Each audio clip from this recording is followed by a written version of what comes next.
Over the past 90 days, I've been experimenting with a handful of simple habits for becoming unrecognizable, and I was shocked at just how effective they've been. And the best part is there's no dieting involved, no fancy shakes or supplements, no going out and buying a ton of makeup or a brand new wardrobe, just a catalog of 12 simple but powerful habits that quietly lead to insane results. Hi there, friend, and welcome back to my channel. My name is Marissa, and this is A to Zen Life, where I share all the best tips and ideas to help you simplify your way to a home and a life you love. So be sure and hit the subscribe button and turn on all notifications if you haven't already, if that sounds like your jam. And can I just say that I am over the moon to finally be sharing my 90-day before and after results with you in this video. So if you're also on a journey to build a happier, healthier, and wealthier life in the year ahead, the more of the 12 habits you adopt from this list, the faster your life will change in the next 3 months. Starting with habit number 1 on this list, which is to set 90-day goals instead of 1-year goals. This concept is actually something that was drilled into my skull back when I was a student going to college for a master's degree in speech language pathology, but I recently revisited this and explored the topic a bit further when I finally got around to listening to an audiobook I'd had on my reading list for a while, which was the 12-week year, and it's been a complete game changer. Basically, this concept means instead of setting a lot of big goals and giving yourself 12 months to achieve them, instead you set micro goals and give yourself 12 weeks. And as someone who has a little bit of a squirrel brain, I've also found it really helpful to reduce the number of goals that I'm focusing on at any given time to, let's say, 2 or 3. And then I systematically work towards those goals before I even consider stacking any new goals or habits on top of them. And so for the past 3 months, I've been focusing on tackling some decluttering and organizing projects that I had been procrastinating about for over a year, including selling some vintage clutter the previous owners of this home left behind when they sold it to us, as well as finally getting my boys' bedroom and closet decluttered and organized. I also made health and fitness related goals a major focus this year, which was actually something that I wanted to do last year until a back injury completely derailed those plans in the middle of March, which not only set me back physically, but even left me worse than I had originally started at the beginning of the year. But listening to the 12-week year was a great reminder that we can hit the reset button on our life anytime we want. And you'd be surprised how much progress you can make in 90 days with clear goals and a solid plan. And another strategy that I use when I'm tackling my 90-day goals is to do regular 30-day challenges that keep things fun and exciting. And speaking of which, that actually leads me to the next micro habit on this list, which is to increase your daily step count. And around a month ago, I decided to challenge myself to walk 10,000 steps every day for 1 month. And just so you know, the walk 10,000 steps every day idea gets thrown around all the time, but the truth is that number is actually just a buzzword that comes from a marketing campaign for Japanese pedometers that dates back to the 1960s. And there's no scientific data that supports the idea that hitting 10,000 steps a day is this magic number that's automatically going to turn your entire life around. And in fact, new research suggests that you can start seeing major health benefits at around 4,000 steps a day. And for most adults, that sweet spot seems to be closer to 6,000 to 7,000 steps per day for reducing disease risk and increasing your chances of living a longer and healthier life. After that, the benefits don't disappear, but they start to level off. So instead of obsessing over hitting an arbitrary number, just focus on walking more than you already do right now. Because it's an easy and low impact exercise that's not just good for your heart and body, but also for your mood and energy levels, especially when combined with the next habit, which is to add strength training to your workouts. And I have to admit here that I completely underestimated the importance of strength training for years. And if I did exercise, I mainly focused on things like cardio and stretching.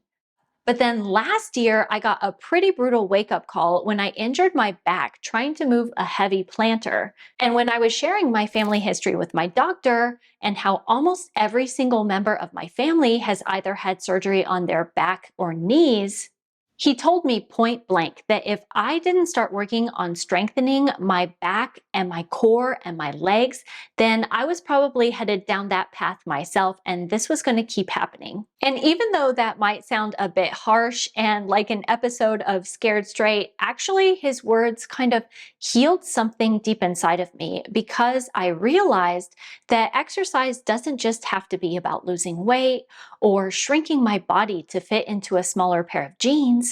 It's about building a body that actually supports my life, the goals that I have, and the kind of future I want to enjoy with my family. But one big problem I faced was knowing which exercises to do and how much weight to lift, especially because I was afraid of re-injuring myself. And that's why I decided to sign up for Trainwell, who I'm excited to be partnering with to bring you today's video. And what I love about Trainwell is that it's not just some random workout plan, but rather a convenient one-on-one personal training solution that pairs you with a real human coach who creates a personalized workout plan tailored just for you. After going through a quick questionnaire, I got matched with my coach, Chris, and we had an onboarding call where we talked through my goals, my schedule, and I shared my concerns about my back injury and the residual pain and stiffness I was feeling in my hip and leg. And from there, Chris created a plan that actually felt doable for me. And I love how every workout is clearly laid out step by step with video guidance and clear instructions, so even someone who has a squirrel brain like I do can follow along and know exactly what to do. I also started tracking my progress using an in-body scan machine earlier this year so that I could measure what was happening to my body fat and muscles instead of relying on a scale that would only measure my weight.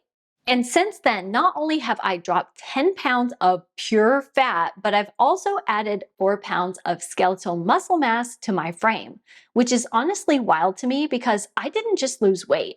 I completely changed my body composition. And over time, that consistency quietly started to compound. My posture improved, my core got stronger, my back pain disappeared, and I finally started to feel strong and confident again in my own body.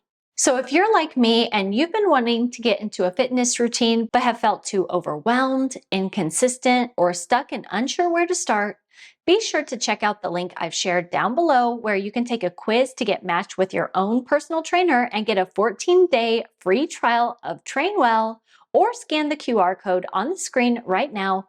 And thanks again to Trainwell for sponsoring today's video. Now on to habit number 4 on this list, which is to keep track of your daily habits, specifically the ones you're trying to change. And here's an interesting question for you. Is the act of looking at something alone enough to change reality?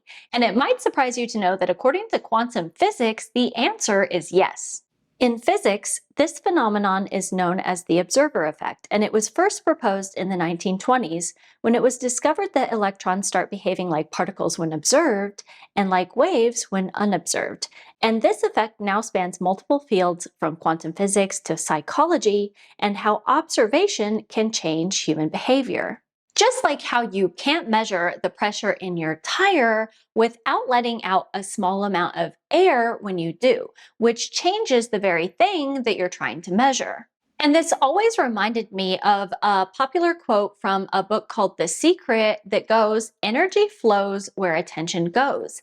And I know a lot of people think this stuff is woo-woo and a lot of nonsense. But then when you read studies that find that writing down your goals can increase your chance of success by 42%, and habit tracking can boost that success rate up to 76%, then you begin to realize maybe this stuff isn't so woo-woo after all. And when I think back on my life, I realized that every major transformation I had involved habit tracking at some point. When I wanted to stop emotional eating, I started journaling and tracking my location, mood, and the timing of my binges. And when I was decluttering 90% of my stuff, I kept checklists and tracked everything I sold, donated, and gave away.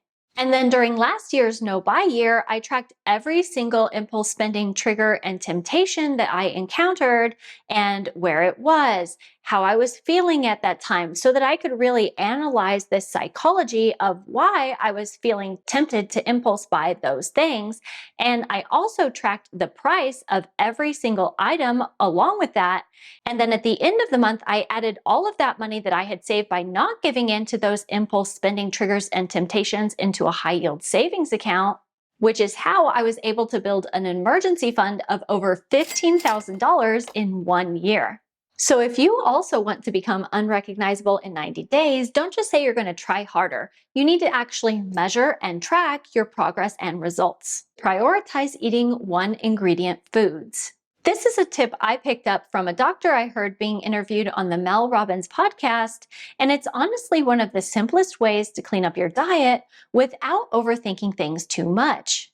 And this simple habit is actually backed by science. With a recent meta-analysis review of almost 10 million participants, finding convincing evidence that ultra-processed foods such as potato chips, fizzy sodas, and sugary breakfast cereals are strongly linked to over 30 adverse health conditions, including obesity, cancer, heart disease and diabetes, and even mental health disorders.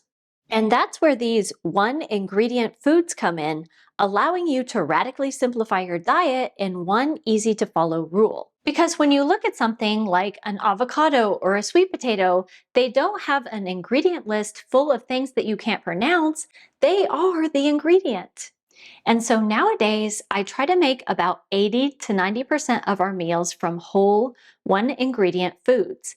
Things like vegetables, eggs, meat, rice, fruits, the kind of food that your body actually recognizes. And if you're curious about the kinds of foods we eat throughout the week, here's a snapshot of some of the recent meals and snacks I've made in the past 90 days. For lunch yesterday, I made a lovely avocado and egg salad with green onions, mayonnaise, lemon, and a bit of fresh cilantro to give it that extra little oomph. And it was absolutely delicious on top of some sourdough bread with some leftover veggies from the night before. And another meal we've been loving recently is sauteed chicken and greens alongside rice and a side of pinto beans or black beans for extra protein.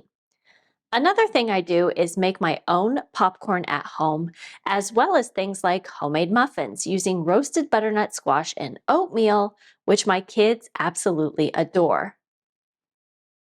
And the best part is that when you do this consistently, you naturally start eating healthier without needing to count calories or follow some strict diet, which is something that I swore to myself I would never ever do again after spending one too many decades yo-yoing between diets and emotional eating. And by the way, I noticed that a lot of you seemed interested in the high protein lemonberry cheesecake recipe. So if you'd like me to share that recipe, please comment with the word lemon or drop a lemon emoji in the comments down below for me, and I'll be sure to share that recipe in a future video.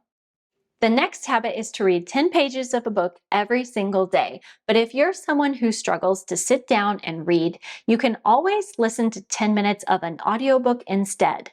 And I literally don't want to hear from any book snobs in the comments who say that listening to an audiobook is not the same as reading, because studies have shown the exact same parts of your brain get lit up regardless, no matter if you're reading or listening to a book.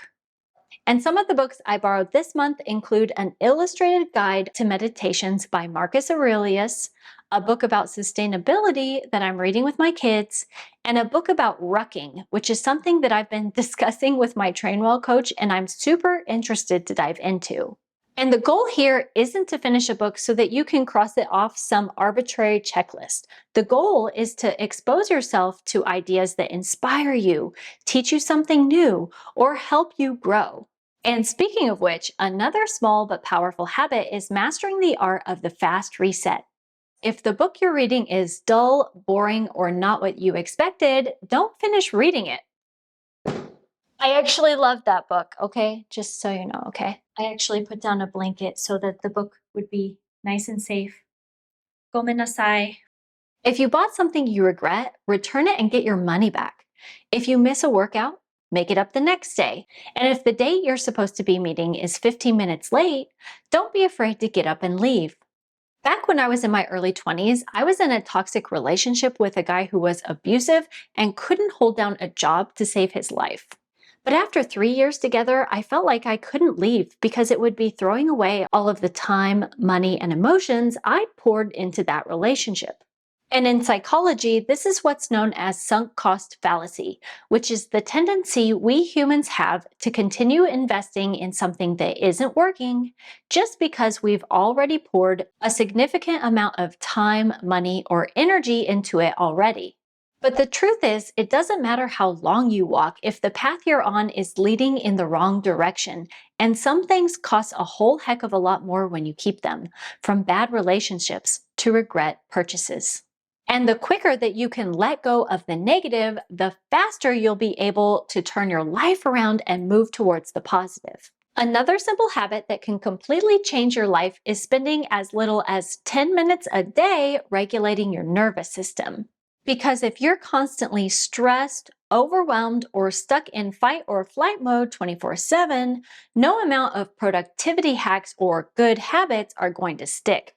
One technique that I like to use is something that I picked up from reading books written by Navy SEALs and listening to their TED Talks, which is called box breathing, aka the 4x4x4 breathing technique, which involves inhaling for 4 seconds, holding your breath to the count of 4, exhaling to the count of 4, and then holding at that empty lung state for 4 seconds. And this is a quick and easy way to get your body out of fight or flight or a sympathetic state and into a rest and reset or parasympathetic state. So instead of always trying to do more when life gets busy and overwhelming, seek out small windows of opportunity to do something that calms your body down. This could be something as simple as going for a short walk in nature, listening to running water or the sound of birds, or doing 10 minutes of quiet meditation. So that even on the days when life is super stressful and things get chaotic, you can still find ways to quiet your mind and help your body feel safe, which makes everything feel a whole lot easier.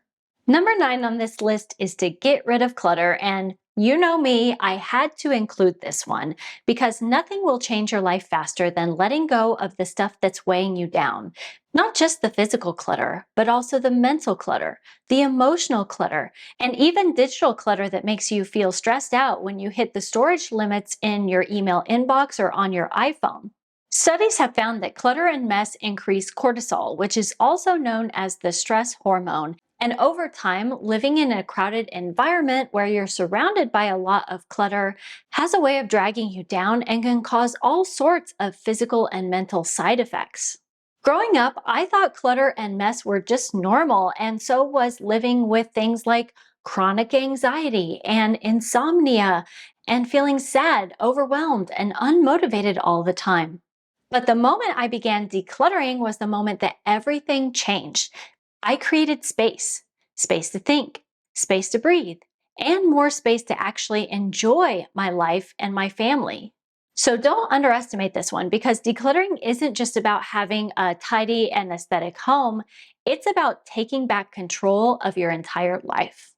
Habit number 10 is to say no to impulse purchases, and this habit alone can completely change your finances. Because for most people, 90% of the things that they buy aren't things that they actually need or even want themselves. They're just things that they've been pressured to want by other people or society. 10 things you need from Amazon this month. I have spent over $4,000 trying to find this super rare glitter dumpling, and I will not stop until it is mine. Shoes that you need in 2026. Full face of expensive that's actually worth your coin from the Sephora sale. Run, don't walk to Target. I got 4 because I'm crazy. Like I mentioned earlier in the video, as part of my no buy year last year, I started a journal to track my habits and behaviors around spending and all of the times I was tempted to buy things that I wasn't intending to when they popped up in my feed or when I saw them at the store or whatever the case may be. And paying attention to those habits and diving into the psychology of what was driving me to want to purchase those things that hadn't even been on my radar until I saw them at that moment not only saved me $15,000, but also helped me understand a whole lot more about myself and why I buy and want the things that I do. I actually mentioned this in one of my previous videos and discussed the theory of mimetic desire, which I will link up here for you in case you've never heard of that like I hadn't. But one thing that I've done over the years that saved me so much money is to implement a waiting period before I buy anything. Nowadays, I wait a minimum of 30 days before I consider buying anything, and sometimes I'll wait even longer than that.